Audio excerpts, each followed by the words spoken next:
Halo guys, di sini kami akan membahas tentang tokoh-tokoh dan pemikiran-pemikiran dari tokoh-tokoh tersebut. Dan di sini kita sudah kedatangan narasumber yang akan membahas delapan tokoh-tokoh tersebut.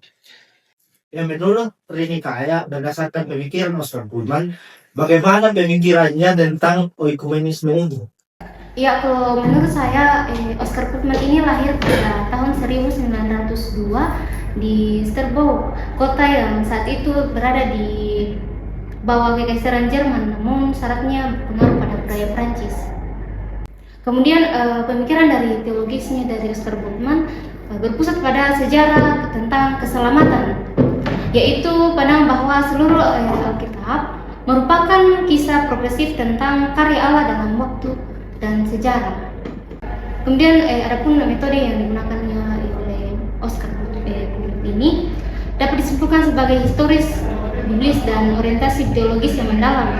Ia memadukan metode historis, kritis, dan dalam studi Alkitab, keyakinan bahwa tujuan utama teologi bukan hanya memahami sejarah, tetapi juga menyingkap makna teologis dari peristiwa historis. Ya, demikian dari saya, kembalikan kepada.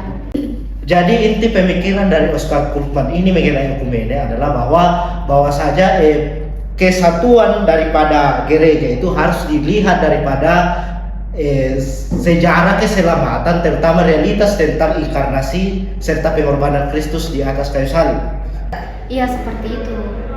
Kalau dari Yuni sendiri berdasarkan pemikiran Leslie Newbigin, bagaimana pandangannya ataupun pemikirannya tentang oikumene ini? Jadi Leslie Newbigin ini adalah seorang tokoh oikumene. Ia lahir pada tanggal 8 November 1908 di Inggris. Dia berasal dari keluarga Lutheran yang taat. Jadi pada saat itu, karena ia berasal dari keluarga Lutheran yang taat, pada saat itu ia tumbuh dan besar dengan ketertarikan kepada isu-isu sosial dan juga kepada hal-hal yang berkaitan dengan gereja. Nah, karena hal itulah sehingga ketika ia menempuh pendidikan, ia masuk dalam gerakan mahasiswa Kristen di sekolahnya itu. Nah, karena itu inilah yang menjadi dasar pemikirannya. Jadi ketika ia diutus ke India sebagai misionaris, dia kemudian bergabung dalam CSI. CSI inilah yang kemudian menjadi cikal bakal atau menjadi pelopor utama dari gerakan-gerakan atau kesatuan dari gereja-gereja dari lintas sinode. Lalu bagaimana pemikirannya tentang oikumene ini? Apa pandangannya tentang kesatuan gereja? Lalu tentang oikumene ini, bagaimana dia memandang oikumene ini? Maksudnya oikumene kan bersama mempersatukan gereja-gereja. Apa pemikirannya atau adakah sumbangsinya yang kemudian berpengaruh terhadap gerakan oikumene ini? Ya, jadi kalau dari pemikiran Leslie Newbigin ini ada beberapa pemikiran yang kemudian berpengaruh pada gerakan oikumene. Yang pertama, dia menekankan bahwa misi itu adalah inti dari gerakan oikumene. Jadi menurut Leslie ini, oikumene itu tidak hanya pada tidak hanya pada pemikiran saja, tidak hanya pada doktrin saja, tapi juga pada missio Dei, yaitu bagaimana kita menerapkan misi Allah di tengah-tengah dunia ini melalui tindakan. Apakah hanya tentang misi sebagai pusat dari oikumene itu, atau masih adakah lagi pemikirannya yang lain? Ya, jadi di sini Leslie Newbigin juga menekankan bahwa ketika kita ingin misi itu lebih nyata di tengah-tengah dunia ini, maka yang perlu adalah persatuan atau kesatuan dari gereja-gereja itu. Bagaimana gereja-gereja bisa bekerja sama dalam satu wadah yang disebut oikumene itu agar misi itu bisa lebih nyata di tengah-tengah dunia ini. Jadi missio Dei ini itu yang kemudian dinyatakan di dalam wadah oikumene itu. Ya, seperti itu. Jadi kita sudah mendengar dua pemikiran dari dua narasumber kita, yaitu Oscar Kuhlman dengan Leslie Newbigin. Nah, bagaimana dengan pemikiran Bonhoeffer? Ya, bisakah Steve jelaskan kepada kita atau kepada kita tentang pemikiran Bonhoeffer ini? Mengenai tokoh oikumene yaitu Dietrich Bonhoeffer. Nah, Dietrich Bonhoeffer ini merupakan seorang teolog Lutheran dan ia juga merupakan seorang pastor dari Jerman. Ia memberikan kontribusi besar bagi gerakan oikumene melalui pemikiran dan keterlibatannya yang mendalam sejak tahun 1930-an hingga ia wafat pada tahun 1945. Nah, Dietrich Bonhoeffer ini memandang oikumene itu bukan sekedar dialog antar denominasi saja, tetapi perwujudan nyata dari gereja sebagai itu Kristus yang hadir di dalam dunia. Dan pokok pemikiran dari Dietrich Bonhoeffer ini mengenai oikumenika itu sendiri. Yang pertama itu ia memandang bahwa gereja sebagai Kristus yang hadir dalam suatu komunitas. Jadi ia mengatakan bahwa gereja itu adalah Kristus yang hadir dalam komunitas. Gereja adalah komunitas yang terbentuk dari Kristus yang meluas secara global, menjadi dasar teologis bagi semangat oikumenika. Itu pemikiran yang pertama, bahwa gereja itu adalah Kristus yang hadir dalam sebuah komunitas. Nah, adapun pemikiran yang kedua dari Bonhoeffer ini yaitu kritik terhadap nasionalisme dan realisme. Nah, Bonhoeffer menolak keras ideologi nasi dan menegaskan bahwa gereja yang didasarkan pada kriteria rasial atau nasional bukanlah gereja Kristus. Jadi ia mengatakan bahwa gereja yang didasarkan pada rasial atau nasional itu bukan sebuah gereja. Itu yang ia katakan. Nah, pemikiran yang ketiga dari Bonhoeffer ini yaitu seruan untuk perdamaian. Itu yang ketiga, seruan untuk perdamaian. Di dalam konferensi oikumene di Fano pada tahun 1934, ia menyerukan gereja-gereja di dunia untuk menentang perang dan memperjuangkan perdamaian. Ia mengatakan bahwa kita sebagai gereja ini harus menjadi agen perdamaian dalam dunia. Kita harus menghentikan peperangan. Itu pemikiran ketiga dari Bonhoeffer ini. Nah, pemikiran yang keempat dari Bonhoeffer yaitu gereja yang melayani di dunia. Gereja yang melayani di dunia. Dalam gagasan gereja untuk orang lain. Itu yang ia katakan, gereja untuk orang lain, bukan untuk dirinya sendiri, tetapi untuk orang lain. Ia menekankan bahwa kekristenan yang melayani dan terlibat dalam dunia bukan yang mencari kekuasaan atau hak istimewa. Jadi ia mengatakan bahwa gereja hadir dalam dunia itu untuk melayani, bukan untuk dilayani. Itu yang ia katakan. Kemudian pemikiran yang kelima dari Bonhoeffer ini yaitu pengaruhnya setelah ia mati atau pengaruh pasca mati. Nah, tentu kita tahu bahwa setelah ia mati, pemikirannya ini tidak hilang begitu saja, tetapi ada pengaruhnya bagi orang lain. Setelah kematiannya ini, pemikirannya menginspirasi tokoh-tokoh oikumene seperti Wilhelm Fischer-Hoff. Nah, pemikirannya ini menginspirasi Wilhelm Fischer-Hoff untuk mengarahkan gerakan oikumene ke tindakan nyata melawan ketidakadilan. Jadi dari pemikiran Bonhoeffer ini kemudian menginspirasi Wilhelm Fischer untuk bahwa oikumene itu juga harus dinyatakan dalam tindakan nyata melawan ketidakadilan dalam dunia. Nah, pemikiran yang terakhir dari Bonhoeffer yaitu penekanan pada pengakuan iman. Penekanan pada pengakuan iman. Ia menegaskan bahwa persatuan gereja harus berakar pada pengakuan iman yang sejati kepada Kristus, bukan kompromi politik. Jadi itu yang ia katakan.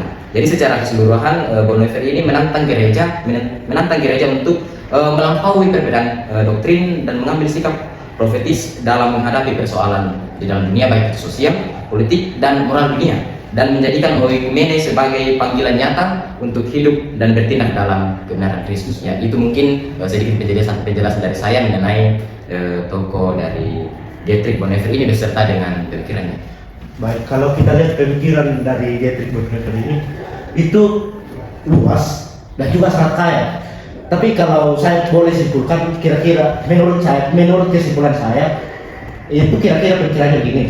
Jadi gereja itu adalah tubuh Kristus atau Kristus yang nyata yang kemudian hadir ke dalam dunia di segala bidang, baik itu bidang politik dan lain-lain, untuk kemudian membawa perdamaian dan lain-lainnya juga ke dalam dunia begitu. Ya, itu pemikiran dari Dietrich Bonhoeffer. Kemudian setelah kematiannya juga pemikirannya itu kemudian banyak menginspirasi tokoh-tokoh oikumene. Ya.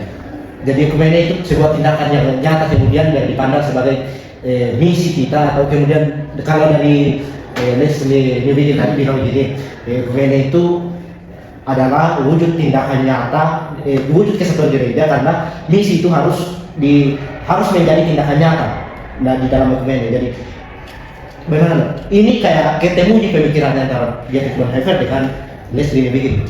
Begitu. Baik, Endang, bolehkah paparkan pemikiran William Carey kepada kita semua yang hadir? Oke, William Carey ya. William Carey ini dikenal sebagai bapak misi modern. Setelah Carey menjadi seorang pendeta baptis dan seorang misionaris, awalnya ia bekerja sebagai tukang sepatu.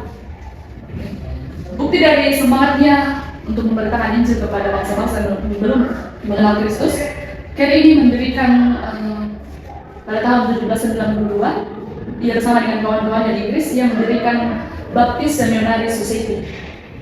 Kemudian setahun setelahnya, ia kemudian berangkat ke India dan melanjutkan pelayanan di sana hingga akhir hidupnya.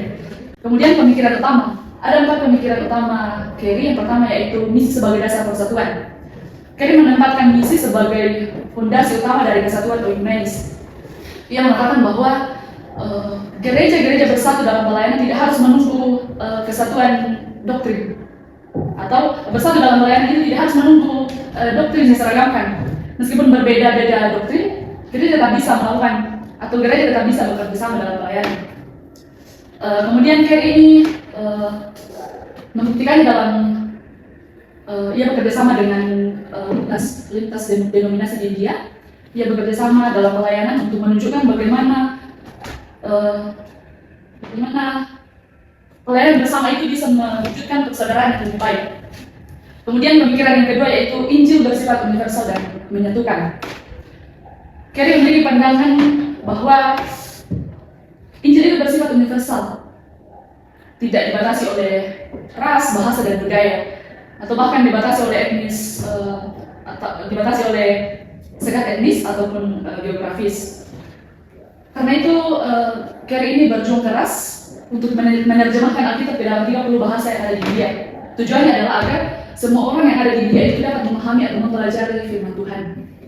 Kemudian pandangan yang ketiga yaitu pendidikan dan pelayanan sosial sebagai wujud oikumenes. William Carey ini berpendapat bahwa iman itu tidak hanya diungkapkan melalui kata-kata saja, tetapi harus terlihat dalam tindakan nyata melalui pelayanan sosial.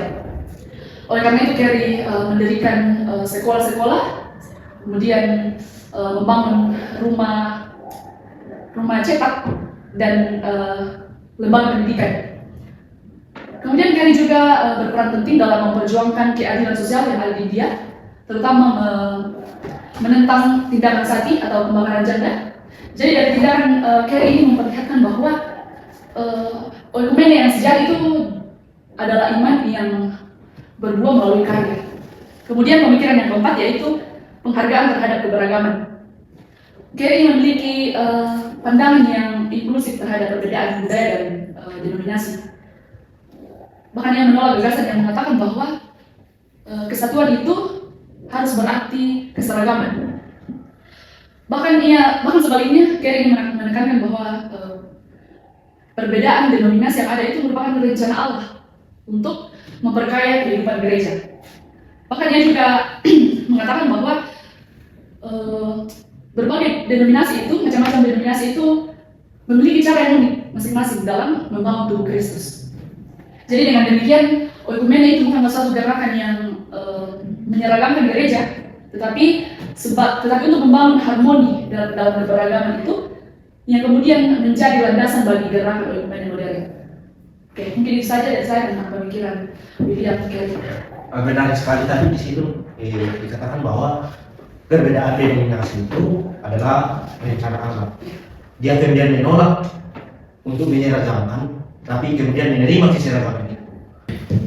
Jadi William Carey ini letak pelayanannya itu atau dia dominan kemudian melayani di India, karena kemudian dia itu kemudian menerjemahkan Alkitab ke dalam 30 bahasa yang ada di India. Kita akan lanjutkan kalau tadi kita membahas tentang tokoh yang kemudian dominan dia bekerja di India atau dominannya kemudian bermisi di India. Kita akan ke tokoh lokal yang ada di Indonesia, Yohanes Sulaiman. Bolehkah Justina kemudian menjelaskan kepada kita? Ya, terima kasih. Saya akan menjelaskan sedikit tentang biografi Yohanes Sulaiman. Yohanes Sulaiman ini lahir di Ambon, Maluku pada tanggal 6 Maret 1905. Ia adalah seorang tokoh nasional Indonesia yang berprofesi sebagai dokter dan juga politisi, yang melanjutkan pendidikannya di Batavia, yang mengambil jurusan kedokteran, dan ia lulus pada tahun 1930. Ia juga dikenal sebagai salah satu pendiri dan aktivis organisasi kepemudaan Kristen. Yang Yohanes Sulaiman ini memiliki dua inti pemikiran. Yang pertama inti pemikiran bagi umat Kristen dan bangsa, dan yang kedua inti pemikiran bagi gerakan oikumene. Mungkin saya akan mulai dari inti pemikiran bagi umat Kristen dan bangsa.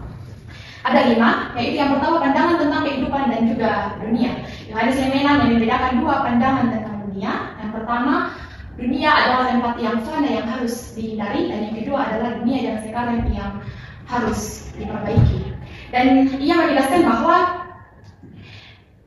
umat Kristen harus memelihara dunia sebagai bagian dari panggilan iman.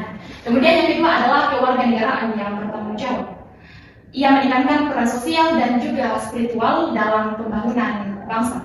Yang ketiga adalah kesatuan dan kerukunan antar umat beragama. Ia menekankan pentingnya hidup rukun antara umat Kristen dan Islam demi persatuan bangsa. Yang keempat adalah peran generasi muda Kristen dalam nasionalisme dan oikumene. Ia mendorong pemuda Kristen untuk menjadi pelopor gerakan oikumene. Dan yang terakhir adalah pelayanan sosial dan kemanusiaan. Ia mengimplementasikan ajaran Kristen melalui pelayanan kesehatan, dan ia berpendapat bahwa pelayanan kemanusiaan adalah implementasi yang nyata dari iman. Kemudian pemikiran yang kedua dari Yohanes Leimena adalah pemikiran bagi gerakan oikumene yang dibedakan menjadi 4. Yang pertama, integrasi kekristenan dan nasionalisme. Ia berkomitmen menyatukan umat Kristen tanpa menghilangkan identitas sosial dan juga budaya. Serta ia menekankan bahwa nasionalisme dan kekristenan harus berjalan secara beriringan. Kemudian yang kedua adalah tanggung jawab sosial dan politik umat Kristen. Ia menolak pemisahan total gereja dan negara. Ia mengajarkan kepada umat Kristen untuk aktif dan bertanggung jawab dalam kehidupan bernegara. Kemudian yang ketiga adalah keberanian melawan ketidakadilan. Ia mendorong umat Kristen supaya tidak pasif terhadap ketidakadilan. Dan yang terakhir adalah penguatan persatuan melalui oikumene. Ia memperjuangkan persatuan antar umat Kristen dalam keberagaman untuk membangun kerukunan antar umat beragama. Itulah yang menjadi inti pemikiran dari Yohanes Leimena. Jadi Yohanes Leimena ini kalau misalkan kita lihat dan fokuskan pemikiran lebih berfokus pada pemikirannya tentang oikumene tadi, dia kayak mau mengatakan bahwa tidak apa bernegara, tapi harus menjadi negara yang taat, tetapi juga mempertahankan identitas keagamaan kita. Kemudian dia juga di pemikirannya terakhir tadi, dia kayak membuka dialog kemudian dengan agama-agama lain. Kalau tadi kita membahas tentang seorang tokoh lokal yang ada di Indonesia, kemudian kita akan membahas tentang Hendrik Kramer yang juga orang luar tapi kemudian datang dan bekerja di Indonesia. Lalu bagaimana pemikiran Hendrik Kramer ini yang merupakan orang datang di Indonesia tentang oikumene? Tapi sebelumnya kita harus membahas terlebih dahulu adalah latar belakang dari Hendrik Kramer ini.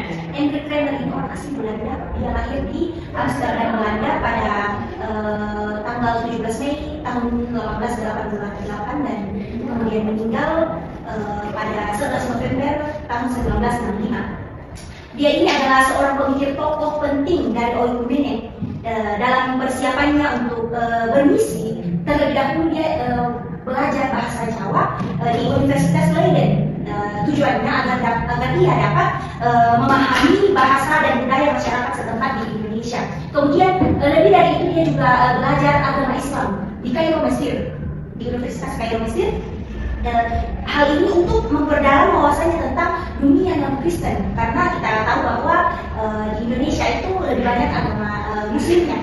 Nah, kemudian sejak tahun 1922 hingga 1937 dia bekerja di Indonesia untuk lembaga Alkitab Belanda. Lembaga Alkitab Belanda ini berdiri di Indonesia.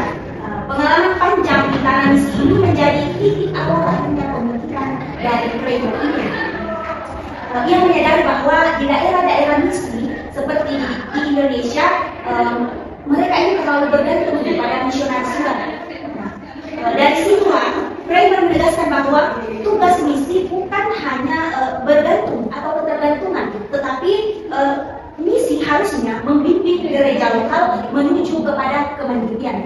Nah, menurutnya gereja yang dewasa itu adalah gereja yang mampu menyampaikan Injil yang sampai kepada masyarakatnya dalam hal bahasa, budaya, dan bahasa budaya untuk masyarakat di Indonesia itu sendiri, bukan dengan pengaruh-pengaruh dari budaya Barat. Sehingga pemikiran inilah yang kemudian berkembang menjadi gagasan besar dari Kramer tentang gereja pribumi yang mandiri berdasarkan dari realisme Alkitabiah, yaitu iman yang tetap setia pada Alkitab namun tetap realistis terhadap dunia dan kebudayaan di sekitarnya. Sehingga Kramer ini dia mau kalau di Indonesia itu tidak hanya memakai budaya-budaya luar, tetapi dalam perjalanan misinya dia juga maunya kalau Indonesia itu masyarakat lokal itu memakai budaya lokalnya sendiri, memakai bahasanya sendiri, tidak terpengaruh oleh budaya-budaya luar. Jadi kalau kita lihat pemikirannya terangkat begini, dia kan melihat bahwa gereja di Indonesia ini masih tergantung pada seni, pada lembaga seni gitu. Namanya karena gereja ini harus mandiri, bukan hanya kemudian berdiri gitu atau bagaimana lah, tapi juga mandiri dalam artian Injil itu disampaikan di dalam bahasa Indonesia dan juga budaya Indonesia.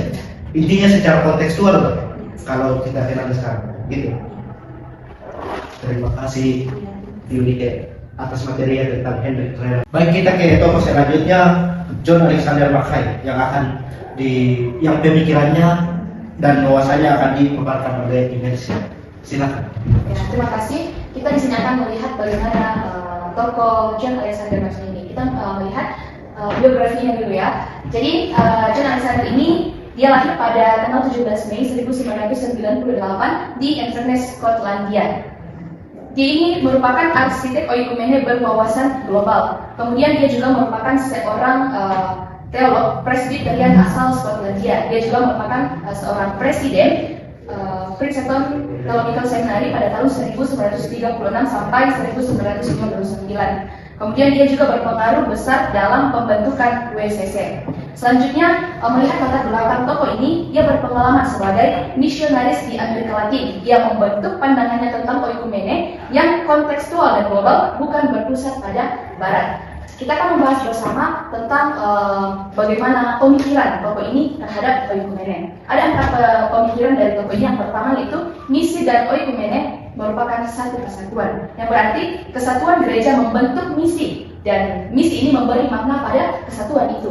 Kemudian pemikiran yang kedua yaitu kontekstualisasi atau anti-eurocentrisme, di mana Injil harus berdialog dengan budaya lokal, teologi harus berinkarnasi dalam konteks. Dan pemikiran yang ketiga yaitu ekumenisme praktis, yaitu kesatuan tubuh lewat kerjasama yang nyata dalam pelayanan, bukan pada perdebatan doktrinal. Kemudian pemikiran yang terakhir atau keempat yaitu Christ-centered ekumenisme, yaitu Kristus adalah pusat dan dasar kesatuan, bukan struktur dan dogma. Jadi pemikiran John Alexander ini menegaskan pentingnya kesatuan gereja yang hidup, kontekstual, dan berpusat pada Kristus di tengah dunia yang majemuk. Jadi itu pemikiran dari tokoh ini, tokoh John Alexander Mackay ini, yaitu bahwa kesatuan gereja dan misi tidak dapat dipisahkan. Keduanya merupakan dua sisi dari satu panggilan Allah bagi dunia. Jadi itu sedikit tentang biografi dari tokoh John Alexander dan juga pemikiran yang terhadap oikumene. Ya baik, kalau kita lihat tadi itu dikatakan bahwa di dalam oikumene kemudian itu bukan eurosentris yang terjadi, tapi Kristosentris atau Kristus kemudian yang menjadi pusat. Kan selama ini kita lihat tadi juga di sini di toko lokal kita tadi mengatakan bahwa harus gereja harus mandiri. Selama ini kan kita bergantung pada lembaga-lembaga dari luar negeri. Lalu toko ini tadi kemudian anti eurosentris, tidak lagi menjadikan Eropa sebagai induk dari misi-misi, tapi kemudian kontekstualisasi. Ya, selanjutnya tokoh yang terakhir yaitu George Florovsky. Bagaimana pemikiran oikumene dari George Florovsky ini? Dipersilakan kepada narasumber kita. Ya, terima kasih atas kesempatan yang diberikan kepada saya.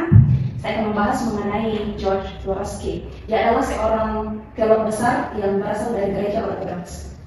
Ya, berbicara mengenai tokoh dari gereja Ortodoks mungkin jarang-jarang kita dengar ya.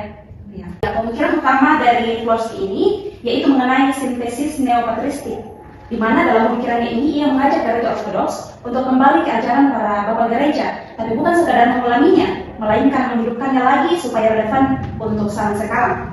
Ia menilai bahwa banyak teolog Ortodoks saat ini terlalu dipengaruhi oleh cara berpikir Barat. Karena itu, Florovsky ingin gereja kembali ke akar tradisi yang asli. Nah, selain itu, Florovsky juga aktif dalam gerakan oikumene, yaitu upaya untuk menyatukan gereja-gereja Kristen. Ia juga ikut dalam Dewan Gereja-Gereja Sedunia dan menekankan bahwa meskipun kita berdialog untuk kesatuan, setiap gereja harus tetap setia pada ajaran dan imannya. Melalui tulisan dan pemikirannya, Florsky membantu mengarahkan gereja Ortodoks untuk kembali ke dasar yang kuat sambil tetap terbuka berdialog dengan dunia modern. Nah, itu sekilas mengenai tokoh George Florsky, teolog yang mengingatkan kita mengenai pentingnya kembali ke akar iman, tetapi juga berani menghadapi tantangan sama. Demikian. Kalau kita lihat ini, dia mau mengkontekstualisasikan ajaran yang dulu diajarkan oleh bapak-bapak gereja untuk zaman sekarang, untuk hidup sama sekarang. Tetapi juga kemudian dia mengatakan begini, bahwa gereja itu memang harus bersatu. Tetapi dalam persatuan ini tetap penting untuk kemudian mempertahankan ajaran-ajaran oleh masing-masing denominasi atau gereja. Gitu. Dari dari 8 tokoh yang telah kita bahas, mulai dari tokoh yang pertama hingga tokoh yang terakhir, itu kalau kita simpulkan secara keseluruhan, pertama itu mengajarkan bahwa oikumene itu harus berdasarkan atau berimankan pada Kristus, atau kemudian menjadikan Kristus itu sebagai pusat. Kemudian yang kedua, gereja yang ada ini dipersatukan oleh misi, yaitu misi untuk kemudian pergi ke dunia untuk membawa perdamaian seperti dari Dietrich Bonhoeffer tadi. Kemudian juga gereja harus mandiri dalam artian bahwa gereja harus hidup di dalam konteksnya. Seperti tadi menerjemahkan kitab di dia dalam 30 bahasa. Di sini juga gereja harus mandiri, misalkan di Indonesia dan lain-lain. Kemudian dari yang terakhir tadi kita melihat bahwa gereja itu meskipun di dalam persatuan begitu, tetapi juga harus tetap mempertahankan ajarannya. Baik, demikianlah podcast dari kami mengenai tokoh-tokoh oikumene dan pemikirannya. Terima kasih. Dadah.